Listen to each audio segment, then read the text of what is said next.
Kelly and Chuck with America's Morning Show. This is a little different for us. We are in different surroundings right now. We are in the inner lair. Is that what this is? Go. The inner lair. A stranger came and picked us up, put blindfolds on us, and took us to this undisclosed That's location. the only way to do it. Yeah, at the Love Shack in Nashville. Anyway. Yeah, exactly. Hey, just gotta throw it out there. We were trying to be mysterious, Keith. Keith Urban, dude. So thank you very much for having us here. Thanks for coming. And the blindfolds were just a little kinky. Well, extra. you know what? Yeah. I was going to ask if we could take them with us. Yeah. It'll be all right? Yeah. Great. Good. So Ripcord, the new album from Keith Urban, officially out May 6th. Yes. And having been lucky enough to hear some of this, I mean, I'll be honest with you, Keith. You know, I've always been a huge fan of yours. And I know that Kelly and Chuck very much the same way. But when we heard this new stuff, dude, it's like on a whole other level. Thank you. That's a good level? That's a wonderful good. level. All right. That's a great level. I'll give you an example. Yesterday, someone walked into my office and said, I said, what's so happy? This is not, she said, the Keith Urban, I just listened to the Keith Urban album, and it turned my whole day around. Wow. Nice. It's so great. Oh, that's awesome. Yeah. And is this normal to have 3 singles out before you release the album? Oh, well, you know. Yeah, I mean, I was like, odd. well, we were talking about it earlier. I was like, the new album's had the 3 singles. It's like he waited 3 singles to put out the album. Why did you wait this long? It just wasn't finished. Just wasn't finished. I mean, when we put John Cougar, John Deere, John 316 out last year, I thought I was much closer to finishing, and then realized that I wasn't. And then Break on Me was ready to go, so we put it out towards the end of last year, and then I got a chance to write with these 2 guys called Greg Wells and Jay Hart, and we wrote Wasted Time, like end of January, beginning of February of this year. Wow. So we're like, okay, well, let's go and record that. So we kind of like just, you know, And it's did one of that those set the things. tone? Wasted Time. Did that set the tone for 3 or 4 more songs? I think what it did is I'd already recorded well over 20 songs, but when the good thing about having that many singles come out was it told me a little bit of a clearer direction for the record. So as I was trying to narrow those 25 songs down to 12, 13, I used those 3 as sort of templates, like, okay, this is what the record wants to be. This record is flowing. It's not that I can really describe the album anyway, other than there's an energy about it, a rhythmic and sonic and melodic energy about the record. I wanted to ask you about Break on Me.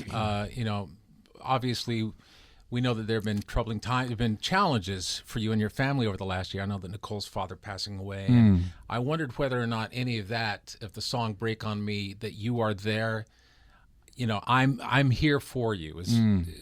Am I reading too much into the song? No, I felt that way when I heard the song because I've had people be that from me. I've had Nick to be that from me when my dad just passed away last December.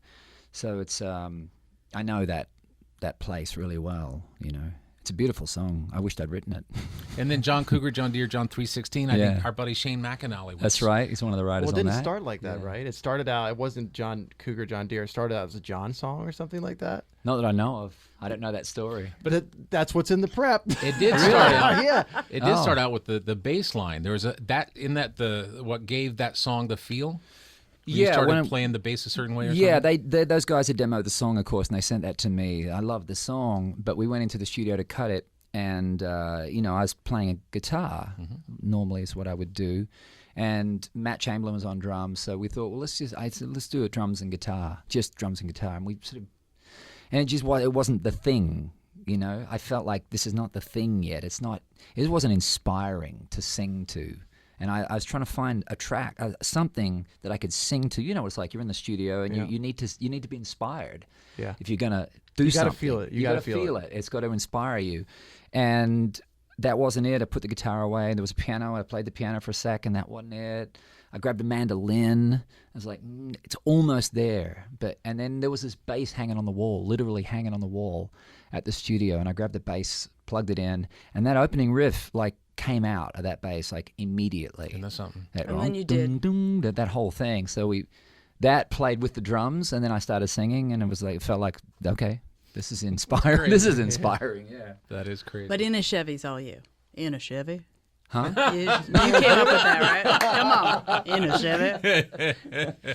Come on, Keith. Well, I didn't write the song, I but know, but the way you do your in a Chevy is so memorable. which I am today. I'm in a Chevy C10 out there, my By the way, pickup yeah. truck. can I say there's a bumper sticker on the back of this Chevy C10, 67 probably? 72. 72. Yeah, not too far off. Back of it is a window sticker. It says, "I've got a banjo and I ain't afraid to use it." That's right.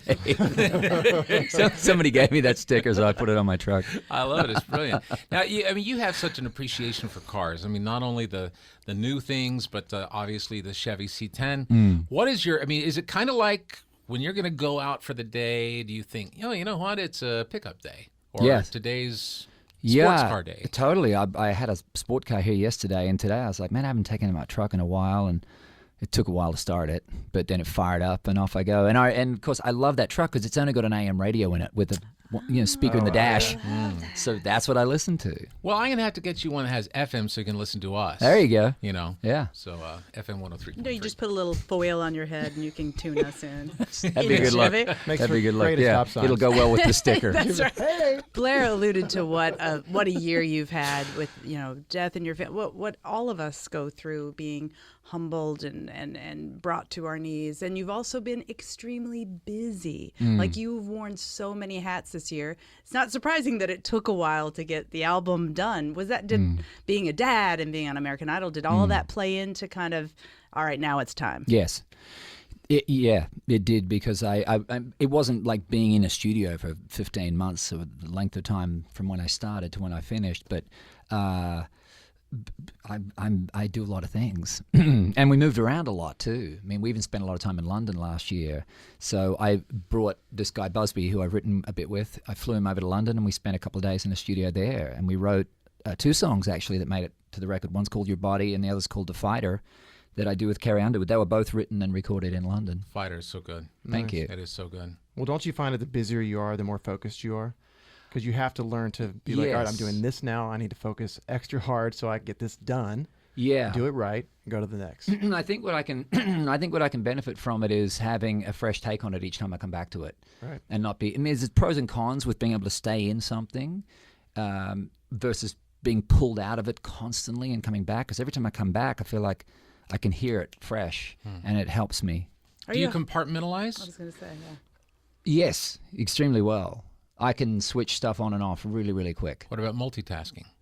I don't know if I'm good at I don't feel like I am. Maybe it's just, I think of it more in terms of shutting things on and off quickly. I don't know. Yeah, Well, maybe. you have to at a certain standpoint, because when you're out on tour, it doesn't matter how bad or how good or how mediocre your day was that day. You have to get on that stage. That's right. And be that guy. You have to be Keith Urban. You have to be the guy that's brightening everyone else's day. That's y'all's work too, man. You know, once you jump on the microphone, everybody listening to you right now. Tell us about, do you have rules at the house, something like no cell phones at the dinner table or anything like that help you maintain? Because I know that the family focus is so important to you. Are there any rules that either self-imposed or otherwise that help you do that? I don't know if they're self-imposed. They feel like things that we naturally want to do anyway, which is not be on cell phones at the table. You know, that feels like I don't recall Nick or I ever saying that we won't allow that. We just don't want. I don't want that.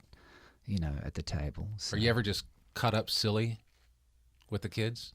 Of course, you know that, right? What's the last thing you Totally. did? What's the last thing you did that was super silly with them? Super silly? Super silly. Gosh.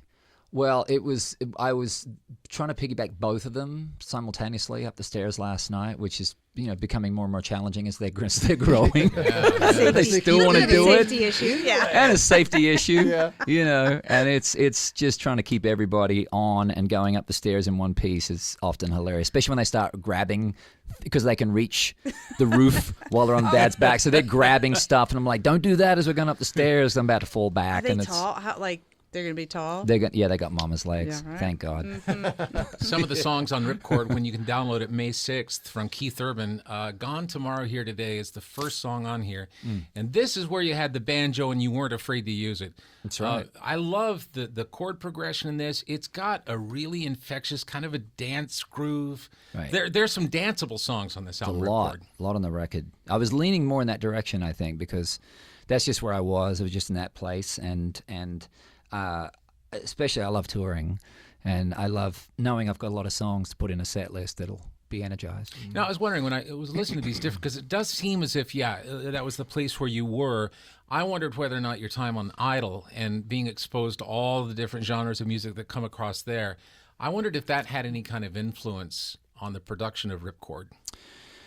I think traveling as much as I do has an influence on that, and I'm a constant Shazammer. I'm Shazamming stuff all the time, trying to tag a song. I'll be in a restaurant and I have no problem standing on a table, putting my phone up near the speaker. Oh, that was you. That's me. I'm like, I you. have no problem. I don't care. I want to tag this song.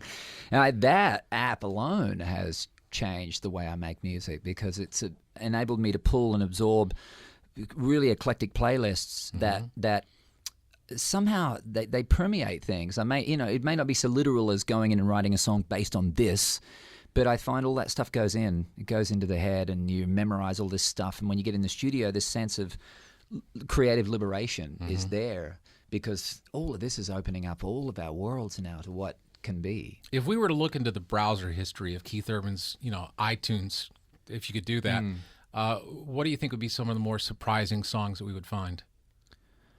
You'd probably have to tell me that. You'd probably have to look in there. So I wouldn't have expected that. Barry Manilow. I don't think I got any Barry Manilow. See that? Yeah, That would have been a Never good been one. That would have been a Copacabana? surprise. I can't hear you. Don't have it. Don't see At that. the Copacabana. All right, Respect. girl, I see you. Do you The remember what her hottest name spot was? north of Havana. Her name was- Oh, wait a minute.